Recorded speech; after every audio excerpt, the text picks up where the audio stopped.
Sveiki, mani sauc Zintis, es esmu Vējanta Tatu Liepāja meistars gan tetovēšanā, gan piercingos. Un šodien es jums pastāstīšu par kaut kādiem atgadījumiem, kas varbūt meistaram varētu nepatikt tatu studijā, sadarbojoties ar klientiem.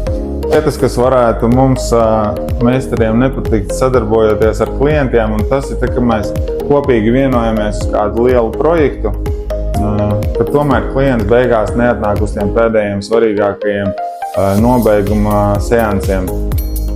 Lai darbs būtu prezentējums, mums tomēr ir jāaiziet cauri dažādiem procesiem, tetovējuma sagatavei, līnijām, mēnām, krāsām un beigās, protams, salikt gaismas un svarīgākās detaļas darbos. Un šādi tad gadās, kad mēs ar klientiņu esam labi sastrādājušies, bet kaut kurā brīdī cilvēks pazūd un staigā apkārt ar mūsu smagi ieguldīto darbu, kuru mēs nevaram atrādīt vairāk citiem cilvēkiem, jo tas nav pabeigts. Vēl ir viens moments sekojošais, kas mums meistariņiem varētu nepatikt sadarbībā. Tas ir, ja klients ierodās negaidīti alkohola reibumā. Protams, procedūru mēs nevaram veikt.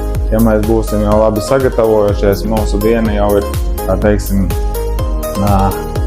kaķim zem astes, ja? Vējā palaista. Bet ir vēl viens nedaudz sarežģītāks moments, kur proti, ja klients atnāk vakardien lietoja smagi alkoholu, viņš ir tajā saucamajā kohā otrā dienā.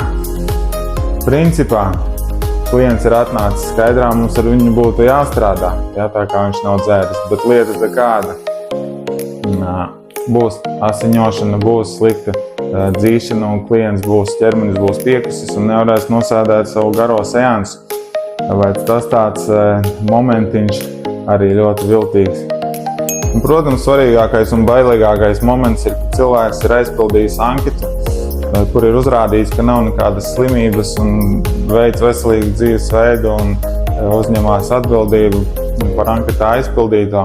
Un tad, kad tu darbiņā garas stundas nostrādājis, mēdz būt, ka saduries ar adatu.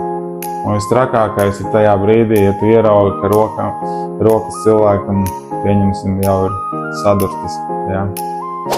Tas ir tas, kas mums meistariņiem vairāk satrauc sadarbojoties ar klientiem, bet jūs droši atstājiet komentārā savus kaut kādus jautājumus vai savus priekšlikumus, ko jūs uzskatāt, kas jums nepatīk sadarbojoties ar tatu studijām un meistariem. Kā arī droši parakstoties uz mūsu kanālu un piesakojiet Vējanta Tatu Liepāja un Latviju.